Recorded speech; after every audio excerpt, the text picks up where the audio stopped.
নজর রাখবো বরপেটা রোড, সেখানে দিনে দুপুরে করে ফিল্মি কায়দায় ভয়ঙ্কর ডাকাতির ঘটনায় 4 দুর্ধর্ষ ডাকাত পুলিশের জালে।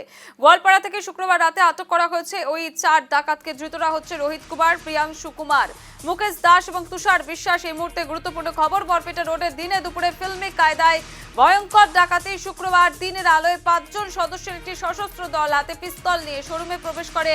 আগ্নেয়াস্ত্র দেখিয়ে শোরুমের কর্মচারী এবং গ্রাহকদের আটক করে রেখে লুটপাট চালায় ডাকাতরা। দিনে দুপুরে শহরের সেনকো গোল্ড নামের শোরুম থেকে 12 কোটি টাকার অলংকার লুট করে নেয় ডাকাতরা। প্রথমে হাতে পিস্তল নিয়ে 5 জনের ডাকাতের দল লুটপাট চালায়।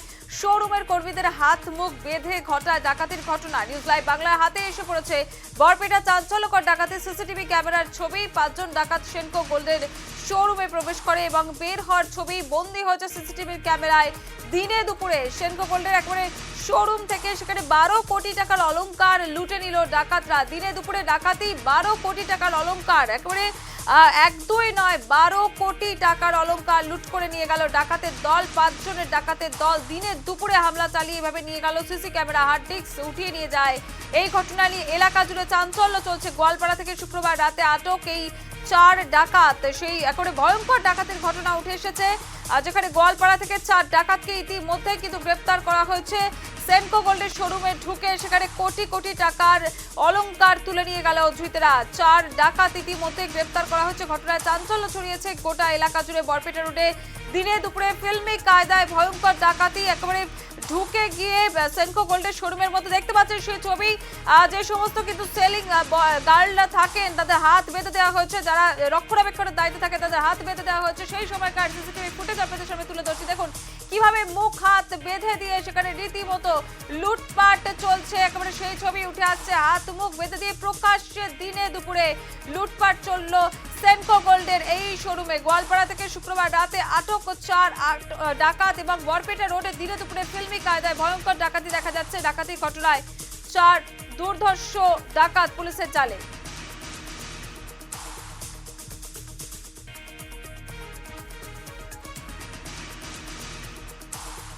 ধৃতরা হচ্ছেন রোহিত কুমার, প্রিয়াংশু কুমার, মুকেশ দাস এবং তুষার বিশ্বাস।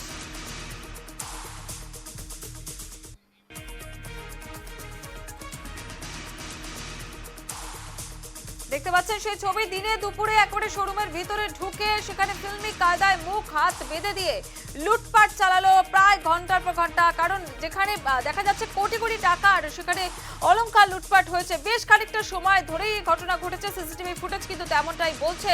ইতিমধ্যেই 4 দুর্ধর্ষ ডাকাত পুলিশের জালে। দেখতে পাচ্ছেন যারা সেখানে রক্ষণাবেক্ষণের দায়িত্ব ছিল এবং সেলিং গার্লরা, তাদের কি পরিস্থিতি সেই মুহূর্তে দাঁড়িয়ে। সরাসরি চলে যাবো, আমাদের সঙ্গে রয়েছেন আমাদের প্রতিনিধি গণেশ। একেবারে দিনে দুপুরে এই ধরনের ডাকাতি, সেনকো গোল্ড মানে নিশ্চয়ই প্রহরায় সামনে সেই সময় ছিলেন সিকিউরিটি গার্ড, তিনি ঠিক কি করছিলেন এবং তার মুখ থেকে কি কথা উঠে আসছে, তিনি সেই সময়ের তার যে অভিজ্ঞতাটা কি জানতে পারছো?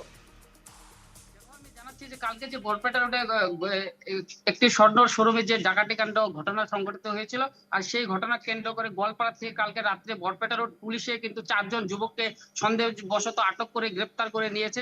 আর এখন আমি বরপেটা রোড আরক্ষী থানায় আসি, যে পুলিশ স্টেশন আছে সেখানে আসি। আর আমার সাথে যে সেনকো যে শোরুমটির যে সিকিউরিটি গার্ড আসলো সেই যুবকটি এবং যে শোরুমটির যে স্বত্বাধিকার তিনারাও এসে স্টাফ এসেছে। আমি কিছু কথা জানবো যে কালকে যে হয়েছে, মানে কিসের জন্য আসছো তুমি কালকে? পুলিশে কি জিজ্ঞাসা করলো তোমার কিসের জন্য আসছো? হ্যাঁ? কি বললো সীমা বাড়ি নেই একজন কিবা খালি শুনছি গাড়ি একজন বলে তোমাদের মালিক এসেছে? ফটো আছে ধরতে পারিনি। ঠিক আছে, এটি ছিল কালকে যে যে সেনকো যে স্বর্ণ শোরুমটির সেই সিকিউরিটি গার্ড সহ যে কর্মচারী ছিল, সেই কর্মচারী ইতিমধ্যে বরপেটা রোড থানায় ডেকে পাঠিয়েছে। আর বরপেটা রোডের যে আরক্ষী থানা রয়েছে, সেই আরক্ষী থানায় এই 4 জন যুবক, কালকে রাত্রে যে 4 জন যুবক গোয়ালপাড়ার থেকে যে বরপেটা রোড পুলিশ যে আটক করেছে, সেই যুবককে ইতিমধ্যে কিন্তু বরপেটা রোড পুলিশ থানায় আছে। যুবক 4 জন কমে রোহিত কুমার, প্রিয়াংশু কুমার, মুকেশ দাস এবং তুষার বিশ্বাস বলে জানা গিয়েছে। আর এখন বরপেটা রোড এই যে পুলিশ থানা রয়েছে, সেই পুলিশ পুলিশ থানায় কিন্তু বরপেটার যে এসএসপি বিষয়ে রয়েছে, আইপিএস বিষয়া পুষ্কঞ্জয়, তিনিও কিন্তু এখন এই ঘটনাস্থলে এসে মারাথান জেরা চালাচ্ছে এবং এই সমস্ত ঘটনার কিন্তু বিবরণ আমাদের সংবাদ মাধ্যমকে এখনো জানা নাই, কিন্তু হয়তো কিছুক্ষণ পরে সংবাদ মাধ্যমের কাছে এক সাংবাদিক মেল যুগে সেই সমস্ত ঘটনার বিবরণ তুলে ধরবে। একবারে গণেশ, এই এই যে সেন্টার সেনকো গোল্ডের এই যে ব্রাঞ্চ, সেই ব্রাঞ্চের যিনি দায়িত্বে ছিলেন তার কি কোনো প্রতিক্রিয়া পেয়েছো এই ঘটনায়? যে দায়িত্ব ছিল যে সংবাদ মাধ্যমের থেকে অল্প বিরত আছে, কারণ যে আইনি কিছু কথা রয়েছে এবং যে যে যুবককে জন্য 5জন যুবক এসেছিল, কিন্তু 4জন যুবককে আটক করেছে, একজন যুবক কিন্তু এখনো মুক্ত আকাশের তলে আছে। সেই যুবকের সন্ধানে কিন্তু এখন বরপেটা পুলিশ নেমে পড়েছে। একবারে অন্যদিকে দাঁড়িয়ে যে প্রশ্নটা বারবার উঠে আসছে যে দিনে দুপুরে যখন ডাকাতদল ঢুকছিল কেউ কি কোনোভাবে বুঝতে পারেনি ফিল্মি কায়দায়, মানে আমি জানতে চাইছি ঠিক কিভাবে ডাকাতিটা হলো, যে সময় ডাকাতরা ঢুকছিল সেই সময় তাদের পরনে কি ছিল, তারা ঠিক কিভাবে প্রবেশ করেছিল? আমরা কালকে যখন আমরা শোরুমেতে এই ঘটনাটির খবর পেয়ে যাই, তখন মানে যেগুলো স্টাফ ছিল সেগুলোর হাত মুখ বাঁধা অবস্থায় ছিল। তারপরে ঘটনাস্থলে পুলিশ পৌঁছায়।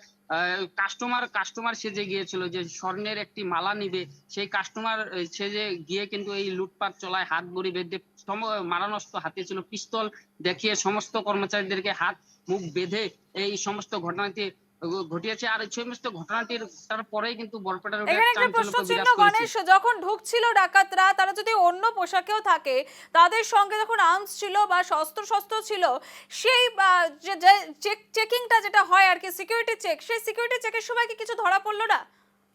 দেখো, বলতে লাগবে সিকিউরিটি যে ব্যবস্থা ছিল স্বর্ণ যে শোরুমটিতে, কিন্তু সেটি সিকিউরিটির কোনো সিকিউরিটির সাথে যে প্রয়োজনীয় যে থাকতে লাগে, যে প্রয়োজনীয় যে সিকিউরিটির সাথে, সেটি কিন্তু কোনো মানে দুর্বল, বলতে লাগবে এক প্রকার দুর্বল সিকিউরিটি ছিল। আর সেই জন্য কিন্তু এরকম ঘটনা হয়তো সংঘটিত হতে পেরেছে, কারণ ব্যাংক বা অন্য যেগুলো বিত্তীয় প্রতিষ্ঠান থাকে, যেখানে বেশ, একবারে গণেশ অনেক ধন্যবাদ। এতক্ষণ গণেশ আমাদের সঙ্গে ছিল এবং যে ছবিটা উঠে আসছে সিকিউরিটি ছিল, কিন্তু সিকিউরিটির সঙ্গে কিন্তু সেই উপযুক্ত যে সমস্ত ব্যবস্থা অর্থাৎ স্ক্যানার, চেকিং কোনো কিছুই ছিল না, যার জেরে যখন ডাকাতরা ভিতরে প্রবেশ করছে তাদের কাছে যে অস্ত্রশস্ত্র ছিল সেটা কোনো কিছুই বুঝতে পারেননি সিকিউরিটি। এমন একটা প্রশ্নচিহ্ন উঠে আসছে। তাহলে এখানে দাঁড়িয়ে প্রশ্নচিহ্ন হয় যে যেখানে কোটি কোটি টাকার সোনার গয়না থাকে বা অলংকার থাকে, সেখানে সিকিউরিটি কিভাবে এতটা ঢিলেঢালা থাকে, অবহেলা কিভাবে করেন কর্তৃপক্ষ, বড়সড় প্রশ্নচিহ্ন থেকে যাচ্ছে। এবং এর পিছনে অন্য কোনো কি রহস্যের গন্ধ রয়েছে বা আরো কি কোনো টিম জড়িত রয়েছে, গোটা ঘটনার তদন্ত চালাচ্ছে পুলিশ।